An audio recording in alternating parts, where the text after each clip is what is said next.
Hey, what's happening, everybody? I had a whole week of vacation, so I haven't been in the garage at all, but there has been an awful lot happening here while I was gone. The most important of which is this delivery. So this is the new Exocet chassis that's going to go on the roller skate back there. So that showed up this week. I'm going to walk you around it a little bit, show you some things. That sounds like it was an adventure, which I totally missed. So I'll fill you in on that. And we got a ton of boxes to look in for that delivery as well. We got to look at the roller skate itself because that was detailed and we got a nice clean drivetrain there. Also was a little bit bored on the marketplace and I managed to find some new shoes here for the rat rod. I got to put the transmission in the rat rod. So man, it's been quite a week. So that's kind of the quick update. Let's get into, I don't know, a little more detail and we'll look, see what we got here. Thanks for coming back. Well, here you go. Here's my nice saran wrap packaged Exocet chassis. It looks pretty sweet. We're gonna have to undo all of this stuff and take a look at what we got here. But I went with a nice bright orange because why not make it somewhat exciting if I'm gonna drive around this little rocket ship roller skate thing. While I was gone, Josh detailed this whole thing for me. I don't know if you remember what that looked like, but when I left, that was all cruddy, dirty, greasy. Look at the transmission. That thing is immaculate. He also cleaned up the rear here. It's a little bit crusty, but that's all right. We're gonna cover it with some of this black shell stuff. Never used that before, but I heard it was good. So we're gonna try that out. We're gonna take this apart and we're gonna paint everything. We're gonna put new poly bushings in everywhere. So it's gonna have front and rear bushings. Everything's gonna be new in that regard. Then we gotta put the Flying Miata turbo on that thing. And then basically, we just picked this thing up and we put it on here. It sounds awesome to me. It's gonna be like, you know, a little kind of fun project assembling stuff. So I'm gonna rip that off of there. But, you know, that's kind of what it looks like in the package when it gets here. So I was not here for all this adventure, but the driver showed up. Of course, I had this family vacation planned for months and months. And then the chassis gets finished and it's ready to be delivered the week I am gone. So I had to have my neighbor Dave come and let the guy in. Well, they got, there's apparently a little bit of a pinch point at the end of the road. Couldn't get the 18-wheeler down here. And they had to, fortunately I have an awesome neighbor. And he came down here, got me a utility trailer, drove it to the end of the road, took this off the semi, put it on my trailer, drove it down here and put it in my garage. Now that's a quality dude right there. Also, as I said, his son Josh did all the detailing on this. So while I was gone, I just had all of this awesomeness happening. So that's kind of the update on this part. We do have 80 gajillion boxes over here from Flying Miata. And then also in here, all sorts of stuff. Hood, trunk mount, I think seats are in there. All sorts of parts for assembly. So this will all have to, we'll have to go through all this, do an unboxing kind of thing. Do an unboxing thing for the Flying Miata stuff and start putting this together. So I'll probably start unraveling this. And the last thing was these things here. Just was kind of cruising around on Marketplace because why wouldn't you just do that kind of thing? So these are the original Krager SS that I put on there with some aggressive tread just because I kind of wanted to make it, you know, I don't know, mean looking truck. And it's all right. I think it did what I wanted for the time being, but I think it's going to look super duper cool with these on there. They're old kind of rally style wheels. 29 by 15.5 by 15. So that's meat right there. Got some new shoes. So anyways, that'll be another thing we're gonna have to do is put the transmission back in, switcheroo on the old wheels and tires here, get this thing ready to go to Charlotte Auto Fair in April.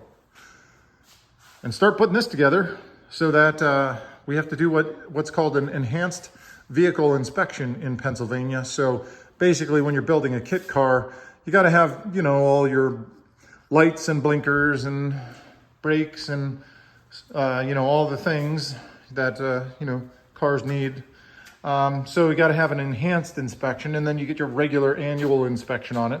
But anyways, that's kind of what's been happening while I'm gone. So I'm going to start ripping off my saran wrap packaging here so we can actually get a look at what's inside of this.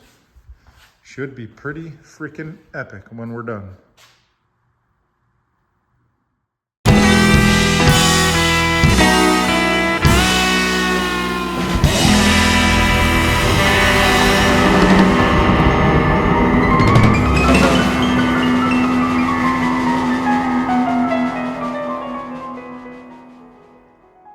Yeah. Awesome. Just tell me that doesn't look awesome. So anyways, this is, what do we call it? New Tucker Orange. So powder coated by Exocet, wherever they send them out. Lots and lots of colors you can choose from. I figured if I'm gonna build something that's gonna grab attention no matter what, we might as well just explode it. So super duper excited about the orange here. Looks pretty quality. I didn't really do anything other than kind of unravel it there, but it is apparently rated for track use, SCCA or whatever the governing bodies are for rally, road coursing, things like that. This is what's called the sport model. And you can tell that because on the rear roll, it's got the X here in the back to add some stiffness and rigidity. If you get the base model, it just has one of these cross members. And then if you get the off-road version, you can get a full cage that comes out here. Issue with that for me is I am 6'5", and I was worried about line of sight. I don't want that front bar being right in front of my face in the line of sight while I'm driving. I don't know if you're familiar with the Polaris slingshot looking things, but basically that's going to be what this is on 4 wheels instead of 3, not looking like a goofy tadpole, anything like that. So this is going to be registered in Pennsylvania as I said, a specially constructed vehicle, different kind of title, different type of inspection. Anyways, that's a formality. You know, if you look at those Polaris slingshot things, anyways, they're just 3-wheel version of this. So rear wheel drive, etc. So still going to be totally epic. I mean, as I said before, you take the body off of the Miata and you ditch 1,000 pounds, and then you just put this on there, add a turbo. You know, you're getting, I think what they said online with the Flying Miata, plus on the Exocet chassis here, you're getting like 6.6 pounds per horsepower or something like that. And if I recall, that's pretty darn similar to a Porsche GT3 RS type of thing. So, but at like, I think it was like 5% of the overall cost. So gonna be epic for sure. So that's kind of the chassis here when it's unraveled. It came with the steel floors. I had them put those in, had them powder coated. You can get these bare, saves you a couple bucks. You can paint it yourself, powder coat it yourself. I just figured I wanted ease of assembly, so got lots of points for fixing the chassis here. You can see these mounts here that match up to where the original body mounts were here and up here. So basically this thing just bolts right onto this. Gonna be cool. Might just pick it up and put it on there for the heck of it, because why not? I mean, I just want to look at it. And like I said, if you, I can't do this really with one hand, but I can pick it up from here. So with me and another dude, we're totally going to be able to pick that up and put it on that. I probably might just use the lift just because it's here and handy. I don't know. To be announced. Ton of boxes to go through, so I might as well kind of organize things and get after that here. just so we can kind of see what we got. All right, let's get after it. All right, well, I poked around here a little bit just to get some things out. This is the transmission tunnel, transmission cover thing. This is the dash pod. So basically you just use your stock Miata dash cluster. This pod gets mounted to the chassis. We got in here the sport windshield. We got wiring tray. We got the trunk mount. We got the front clip here. They do package everything up pretty well. We've got polycarbonate doodads to go on the side as fenders, I guess. Lots of other stuff in here, but I'm not going to bother going through every single box. But it is going to be pretty cool. I just wanted to give a quick update about things and what I got and what the plan is going to be. All of this stuff obviously will be shown in later videos as we're doing the assembly. So anyways, I'm going to probably just sit here like a kid in a candy store and unpack some more of this stuff tonight. But just wanted to give everybody an update on what was happening here. So this is the state of affairs right now. We just got parts laying all over the place. Work in progress. But since I was gone all week, I just kind of wanted to show you the awesome work that Josh did detailing the drivetrain here. Looks spectacular. We'll clean that up, make it look nice to match that because that looks pretty cool. Anyways, this is going to be awesome.